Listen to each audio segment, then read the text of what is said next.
ትዳር የሁለት ሰዎች የስምምነት ህይወት ብቻ አይደለም።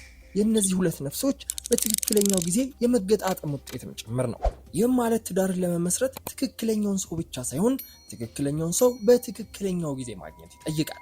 ይህ 12ቱን ኮከቦች በተመለከተ የተለያዩ ጉዳዮችን የምናነሳሳበት የኢትዮ ዞዲያክ ዩቲዩብ ገጻችን ነው። ዛሬ እያንዳንዱ የዞዲያክ ምልክቶች ለትዳር ኃላፊነት ብቁ የሚሆኑበትን ትክክለኛ እድሜ ልንመለከት ነው። የ20ኛ እድሜ ልደታቸውን ሻማ በለኮሱ ማግስት ትዳር ለመመስረት ዝግጁ የሚሆኑት ኮከቦች የትኞቹ ናቸው? ረጋ ብለው ኑሯቸውን አስተካክለውና 30ን ተሻግረው ለ40ኛ ዓመታቸው ሲቃረቡ ትዳርን የሚያስቡት ኮከቦችስ? የእነዚህን ጥያቄዎች መልስና ሌሎች ተያያዥ ሀሳቦችን ከዚህ ቪዲዮ ታገኛላችሁ። ቪዲዮን ለመመልከት ከወሰናችሁ ላይክ በማድረግ ጀምሩት። የኤሪሶች የፍቅር ስሜት እንደ ሰደድ እሳት ነው ይባላል። ነገር ግን ያ እሳት ትዳርን ለማሞቅ ነው ወይስ ቤቱን ለማቃጠል ነው የሚውለው? ከኤሪሶች የሞቀ ትዳርን ለማግኘት ትክክለኛው እድሜ የትኛው ነው? የኤሪስ ሴቶች በአፍላ ወጣትነታቸው በጣም ተፎካካሪና ነፃነት ናፋቂ ናቸው። የግል ስሜታቸውን ያስቀድማሉ። በ20ዎቹ አጋማሽ ላይ ግን ያ እኔነት ወደ እኛነት መቀየር ይጀምራል። ኤሪስ ሴት በዚህ እድሜ ትዳርን የምታየው እንደ እስር ሳይሆን አብሯት የሚራመድ አጋርን እንደማግኘት ነው። የኤሪስ ወንድ በ20ዎቹ ውስጥ ትኩረቱ ራሱን ማሳደግና ዓለምን ማሸነፍ ላይ ነው። 30ዎቹን ሲረግጥ ግን ወጥቶ የሚመለስበት የሞቀ ቤት አስፈላጊነትን ይረዳል። በዚህ እድሜ ላይ የሚመሰርተው ትዳር በስሜት ሳይሆን በውሳኔ ላይ የተመሰረተ ስለሚሆን ይጸናል።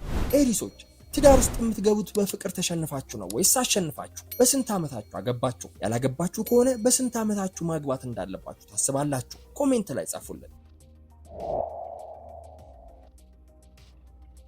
ታውረስን ለትዳር ማሳመን ግንብ እንደማፍረስ ይከብዳል። አንድ ያምነው የገነቡት የትዳር ግንብ ግን ለዘላለም አይፈርስም። እነኚህ ኮከቦች ታዲያ በስንተኛው እድሜያቸው የትዳርን ኃላፊነት ለመቀበል ዝግጁ ይሆናሉ? የታውረስ ሴት ለትዳር የምትቸኩለው ለፍቅር ብቻ ሳይሆን ለምቾትና ለደህንነት ጭምር ነው። በ20ዎቹ መጨረሻ ላይ የራሷን ቁሳዊ ነገሮቿን ማልታ ስለምትጨርስ ትዳርን እንደ ተጨማሪ ጌጥና መረጋጊያ አድርጋ ትቀበለዋለች። የታውረስ ወንድ ቤተሰቡን ማስተዳደር ካልቻለ ለትዳር ራሱን ብቁ አድርጎ አይቆጥርም። 30ዎቹ አጋማሽ ላይ ሲደርስ የገንዘብና የሥራ መሰረቱ ስለሚጠነክር በሙሉ በራስ መተማመን የቤተሰብ መሪ ለመሆን ይወስናል። ታውረሶች አገባለሁ የሚሉት ባንክ አካውንታቸው ሲሞላ ነው ይባላል። እስኪ ነገሩን ታውረሶች፣ ፍቅር ያሸንፋል ወይስ ካሽ? አሁን ባላችሁበት እድሜ ለትዳር ዝግጁ ናችሁ ወይስ ገና ብር እየቆጠራችሁ ነው?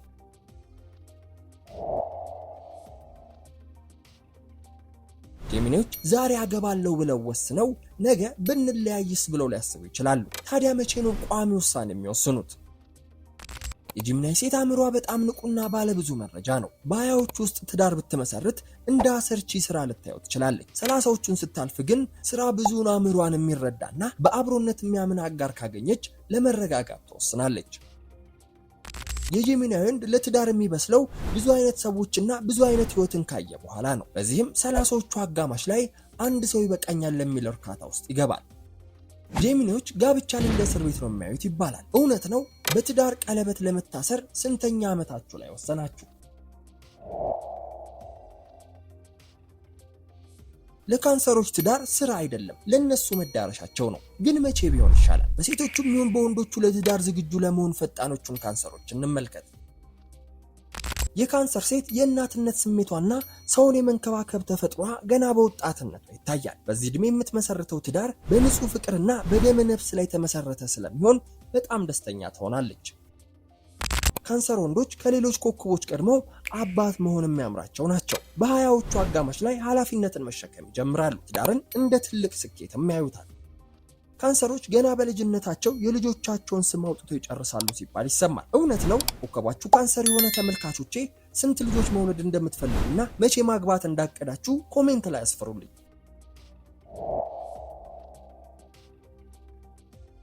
ሊዎች ጋብቻን የሚመለከቱት ልክ እንደ ግላዊ ግዛታቸው ነው። ታዲያ የመሪነት ስሜታቸውን ሳይተዉ እንዴት ትዳር ውስጥ ይቆያሉ?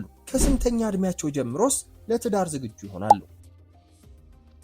ኮከባ ሊዮ የሆነች ሴት ክብርና ስኬት ላይ ትኩረት ታደርጋለች። በ20ዎቹ መጨረሻ ላይ በራሷ ቆማ ለቀጣዩ የህይወት ምዕራፏ ዝግጁ ስለምትሆን ከትዳር እኩል ክብርና እኩል ብርሃን ለማግኘት ዝግጁ ትሆናለች። የሊዮ ወንድ የቤተሰብ ራስ ለመሆን ለራሱ ጥሩ የገንዘብ አቅም መገንባት አለበት። 30ዎቹን ሲሻገር ቤተሰቡን ለመምራት ብቁ ነኝ ብሎ ስለሚያምን ለትዳር ትክክለኛው ጊዜ ይሆናል። ሌሎች ሰርጋችሁ ላይ ንጉስና ንግስት መሆን እንደምትፈልጉ እናውቃለን። እስኪ እድሜያችሁንና የሰርግ እቅዳችሁን ንገሩን።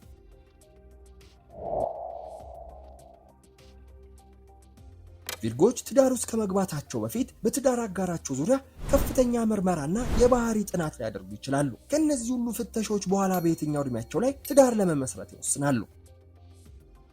ቪርጎ ሴት ህይወቷን የምትመራው በሎጂክ ነው። በዚህም ከእድሜ እኩዮቿ ቀደም ብላ ህይወቷን ስርዓት የማያሳዝ ዕድሏ ከፍ ይላል። በ20ዎቹ አጋማሽ ላይም ትዳርን እንደ አንድ የህይወት ፕሮጀክት በጥንቃቄ ትጀምሯለች።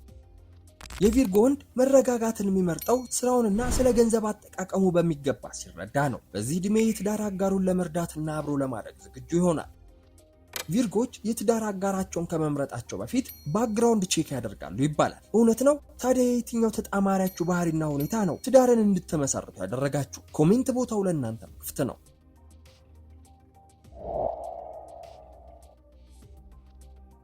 ብቻቸውን መሆን አይችሉም፣ ግን ብቻቸውን መሆን ስለማይወዱ ብቻ መቸኮል አለባቸው። መቼ የትዳር ህይወትን ስለመጀመር ያስባሉ።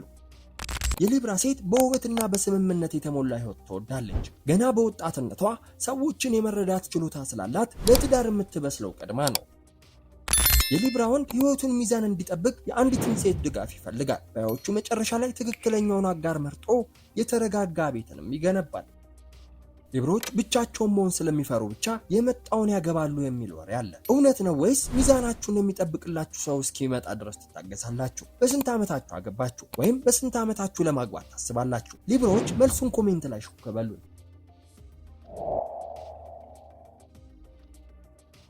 ለስኮርፒዮች ጋብቻ ማለት ጥልቅ ባህር ውስጥ እንደመዋኘት ነው። ታዲያ ወደዚህ ባህር ውስጥ መቼ ነው ለመጥለቅ ዝግጁ የሚሆኑት?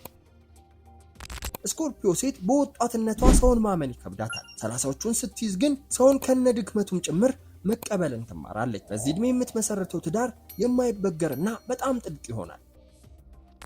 ስኮርፒዮ ወንድ ለትዳር የሚበስለው ህይወትን በሚገባ ሲረዳና ታማኝነት ከምንም በላይ ዋጋ እንዳለው ሲያውቅ ነው። በዕድሜው ዘግይቶ የሚመሰርተው ትዳር ለሱ መጠለያው ነው። ለስኮርፒዮ ትዳርን መመስረት የሞት ሽረት ውሳኔ መሆኑን በብዙዎች ዘንድ ይታመናል። ለመሆኑ አንድ ሰው እናንተን ለማግባት ምን አይነት መስዋዕትነት መክፈል አለበት? እናንተም ኮሜንት ላይ ጻፉልኝ።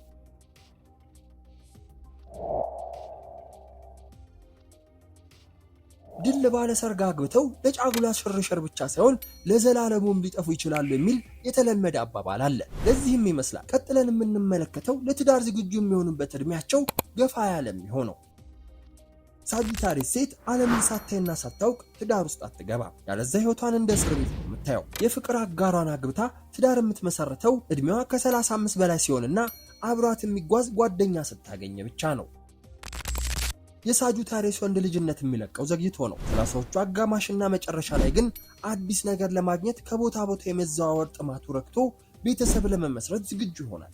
ሳጂታሪሶች ትዳር ማለት ለእናንተ የጉዞ ማቆሚያ ነው ወይስ አዲስ ጉዞ? ከላይ ያየነው ለትዳር ዝግጁ የምትሆኑበት እድሜያችሁ ልክ ነው? ካልሆነ በስንት ዓመታችሁ ብታገቡ ይሻላል? መልሳችሁን ኮሜንት ላይ አስቀምጡልን። ካፕሪኮርኖች ከልጅነታቸው ጀምሮ ትልቅ ሰው ናቸው። ለዚህም ይመስላል ለትዳር ዝግጁ ለመሆን ብዙ ጊዜ የማያስደባቸው። ካፕሪኮርን ሴት ገና በወጣትነቷ በሳልና አስተዋይ ናት። ትዳርን እንደ ትልቅ ኃላፊነት ስለምታየው ቀድማ በማግባት ከባሏ ጋር ሀብትና ንብረት ማፍራትን ትመርጣለች። ካፕሪኮርን ወንድ ስራና ትዳርን ማመጣጠን ይችላል። ቀድሞ በማግባት በህይወቱ መረጋጋትን ይፈጥራል።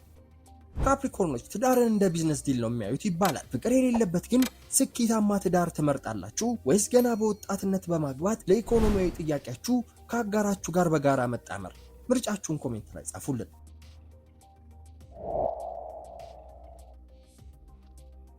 አኳሪዮሶች ትዳርን የሚመሰርቱት ከፍቅረኛቸው ጋር ሳይሆን ከምርጥ ጓደኞቻቸው ጋር ነው። እንደዛም ሆኖ ግን ትዳርን ለመመስረት ከሚዘገዩ ኮከቦች ውስጥ ነው የሚመደቡት። አኳሪየስ ሴት የራሷ ዓላማና ራዕይ አላት። ያንን ሳታሳካ ትዳር ውስጥ መግባትን እንደ ውድቀት ትቆጥረዋለች። በ30ዎቹ መጀመሪያና አጋማሽ ግን አእምሯን የሚረዳ ሰው ታገኛለች። አኳሪየስ ወንድ ለትዳር በጣም ይዘገያል። ምክንያቱም ብቸኝነትን ሳይሆን ነፃነትን ስለሚወድ ነው። ለትዳር ትክክለኛው ጊዜው 30ዎቹ መጨረሻ ላይ ይሆናል። አኳሪየሶች ብዙውን ጊዜ 40 ዓመት ቢሞላቸውም ገና ነኝ ይላሉ። እስኪ ንገሩን፣ ለእናንተ ትዳር ግዴታ ነው ወይስ እንደ ፋሽን የምታዩት ነገር ነው? መቼ ልታገቡ ወሰናችሁ?